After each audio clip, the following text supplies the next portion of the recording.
Olá, queridos amigos, queridas amigas, que a graça e a paz de Jesus possa estar com cada um de vocês, dando-lhes realmente segurança para um novo dia, que seu Espírito possa inundar a sua mente, dando-lhe sabedoria. Vamos estudar a lição que hoje, quarta-feira, 6 de dezembro, temos a lição de número 10, que ela tem como título Apresentando um Novo Deus. O que nós vemos aqui está referente ao livro de Atos dos Apóstolos, capítulo 17, do versículos 24 até 27. Aqui é o terceiro e último discurso do apóstolo Paulo na sua missão ali na Grécia, que está escrito no livro de Atos, feita pelo historiador Lucas. E aqui ele mostra, como foi a conversão dos atenienses, onde Paulo ele faz um apelo às inclinações que estava havendo ali nas pessoas de Atenas.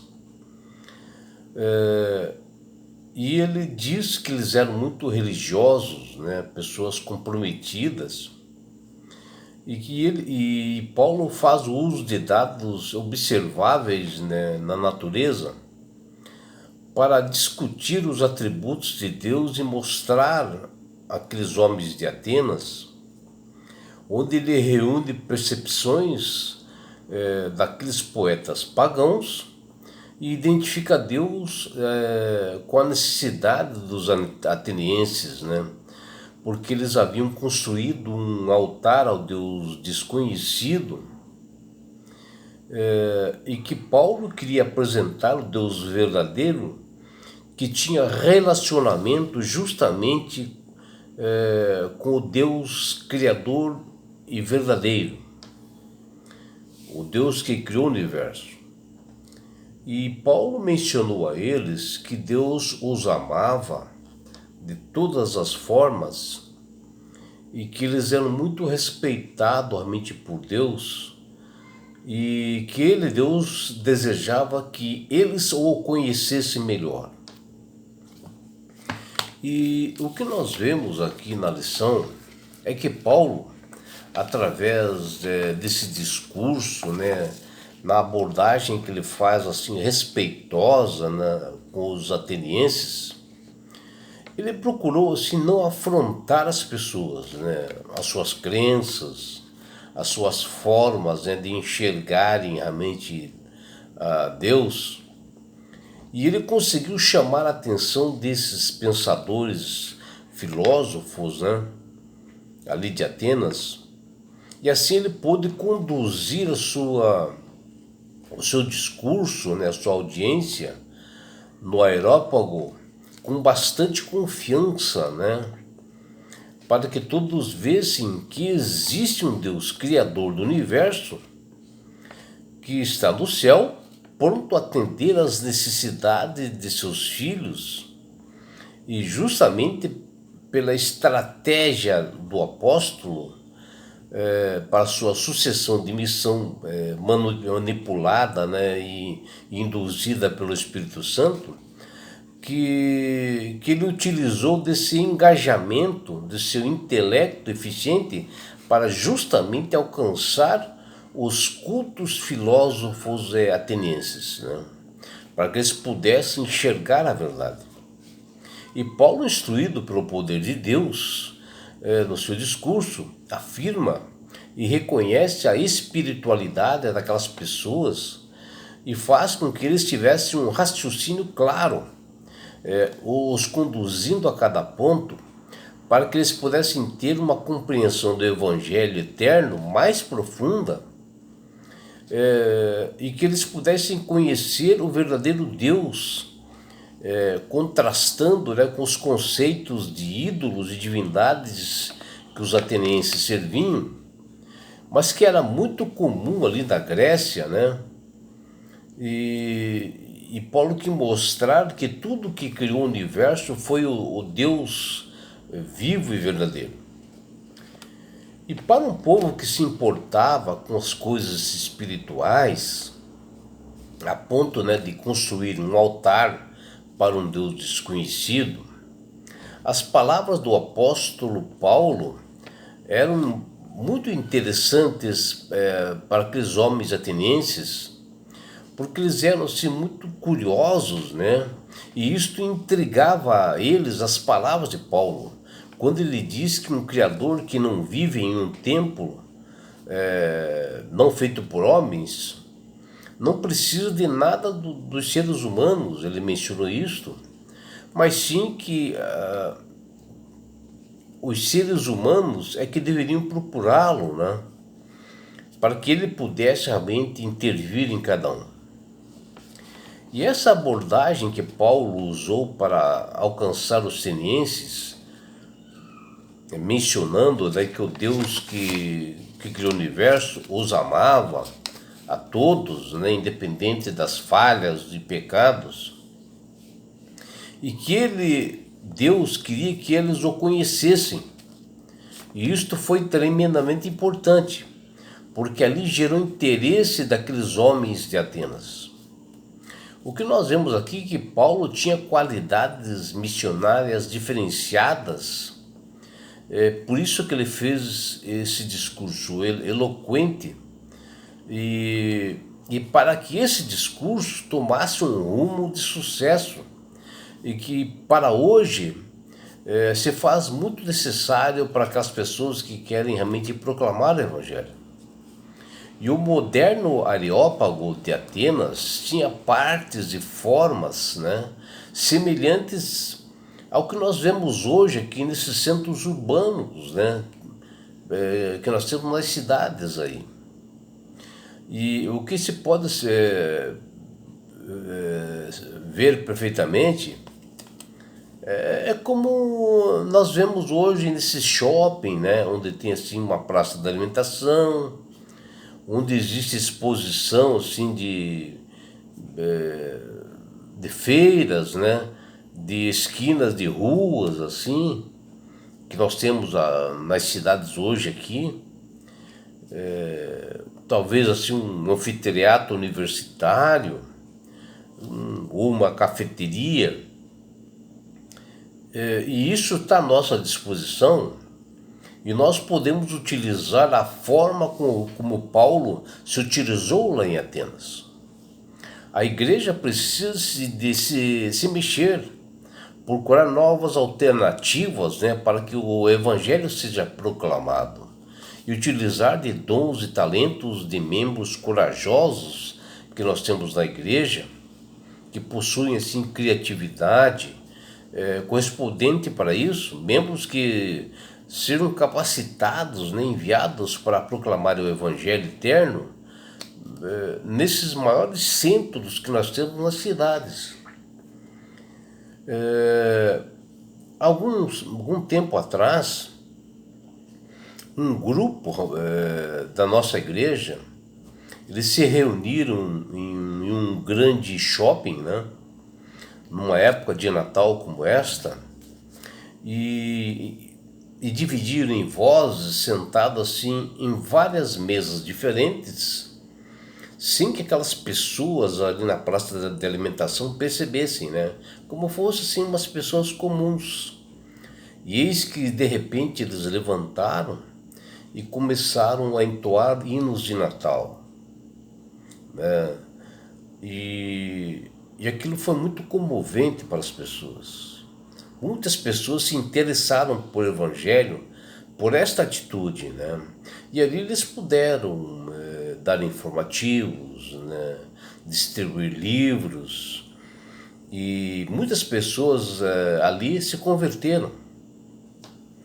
E Paulo se utilizou dessa mesma forma lá no Areópago de Atenas. Vejo, na época de Paulo, para uma cultura imersa, né,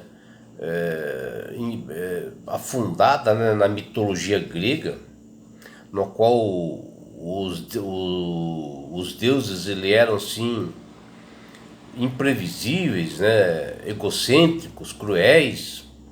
A ideia de Deus, como o que Paulo, o apóstolo, né, apresentou, descreveu assim, um pensamento curioso para esses homens de Atenas. Eles se interessaram pelo Evangelho devido a isto. E assim os homens cultos do Areópago, né, de Atenas, deram os seus primeiros passos em direção a aceitarem ao verdadeiro Deus de amor, que Ele quer que salvar a todas as pessoas, independente dos pecados que elas tenham. E o apóstolo Paulo, com toda certeza, nesse discurso no Areópago, deve ter levado mais tempo, né, falando do que essas poucas palavras que estão no livro do historiador Lucas, que ele relatou ali. Porque ali, conforme estudiosos e que pessoas que participavam naquele Areópago, né, e que ministravam palestras ali, as palestras levavam assim de 3 horas ou mais, porque os atenienses eles se levantavam e faziam perguntas e ficavam aquela discussão saudável ali, e levava mais de 3 horas. Talvez Lucas escreveu somente só alguns detalhes, foi uma questão de espaço, né? E assim Lucas resumiu o discurso de Paulo. E assim nós vamos colocar aqui alguns pontos importantes aqui nessa lição, para que nós possamos se utilizar também em futuras proclamações do Evangelho. O primeiro ponto que nós, baseado no discurso de Paulo, é reconhecer o conhecimento da consciência espiritual e a bela sinceridade daqueles atenienses, onde Paulo inicia elogiando a atitude deles pela sinceridade, onde esses parâmetros eram muito comuns no que Paulo servia a eles. Porque Paulo foi respeitoso com eles, falou que eles eram autênticos, né, na busca espiritual. Mesmo, né, que a direção deles não estava correta, né, mas que diante dessa direção deles, eles se interessariam pelo Deus verdadeiro. O segundo ponto importante é que Paulo mostrou estar devidamente inteirado, né, com a cultura de Atenas. Conhecedor dessas crenças, desta localidade, onde ele respeitava o que ele havia aprendido com eles. Porque ele passou vários dias, né, andando pelas ruas, pelas praças, e foi observando isso. Né? E de imediato, ele não foi chegando criticando assim os atenienses pelas formas de suas crenças, da forma de eles se portarem na sua religião. E sim, ele mostra que ele estudou a doutrina deles e começou a conhecer a fundo. E isso é muito importante para qualquer missionário começar um diálogo e se relacionar com as demais pessoas com religiões diferentes. O terceiro ponto é que a conexão do Deus desconhecido que os atenienses haviam levantado no altar contou sobre a descoberta de algo que eles não admitiam entender, que eles não conheciam. Principalmente quando Paulo fala do altar que ele viu ao Deus desconhecido que eles veneravam ali.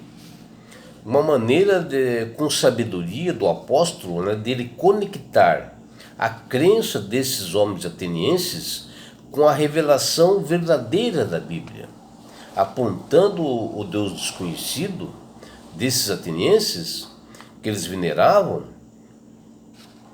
para o Deus verdadeiro que tudo criou. E Paulo revelou o verdadeiro caráter de Deus, e ele partilhou o aspecto do Criador de uma forma inusitada, revolucionária, né, aos cultos atenienses, que até então eles não haviam visto. E um Deus que existe, que ama todas as pessoas, deseja salvar a todos, e que ele estava em todos os lugares, e que não estava distante deles, né? Porque eles achavam que eles estavam realmente próximos, né, daquelas imagens, daqueles. Na realidade, eles tinham uma divindade que ela não atuava, né? Uma imagem que não se move, que não, e Deus estava em todos os lugares, e Paulo procurou mostrar isso. Muito diferente das imagens de divindades que eles serviam, né? Que os gregos serviam, né? Que eram limitados, invisíveis, egocêntricos, né? Que faziam parte, né, da mitologia grega.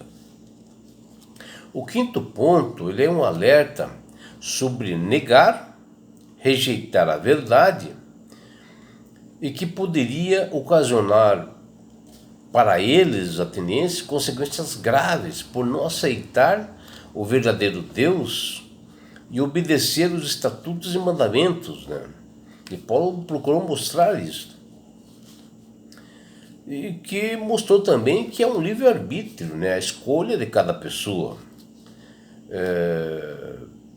Mas que essa escolha, quando aceita, ela deve ser responsável dessa revelação do Criador e mantenedor do universo. E assim o apóstolo levou os atenienses o mais longe possível nesse discurso, para que eles tivessem o devido entendimento, baseado no que ele aprendeu sobre a crença deles, sobre a caminhada que ele fez na cidade para conhecer bem, para poder fazer um discurso eficiente.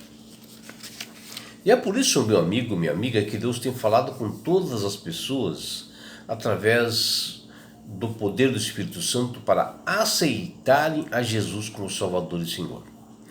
Porque a partir do momento que você aceita Jesus como Salvador e Senhor, você passa a ser uma pessoa sábia, porque o Espírito Santo começa a trabalhar na sua mente e começa a dar entendimento. Você começa a manusear melhor as escrituras, a ter um devido entendimento, né? E assim é que Deus trabalha com as pessoas, né? Para a salvação dela, assim como Paulo ajudou na conversão de pessoas em Atenas. E não é só isso, meu amigo, minha amiga. Quando você aceita Jesus como Salvador e Senhor, você ganha de Deus esse presente que chama-se salvação. E com isto, Jesus vai levar-te para as mansões celestiais. Um lugar onde não haverá mais morte, mais aflições, mais dores. E sabe por que Deus quer fazer isto? Com você, minha amiga. Com você, meu amigo. Porque Jesus te ama. Abraços do seu amigo João Carlos Amorim.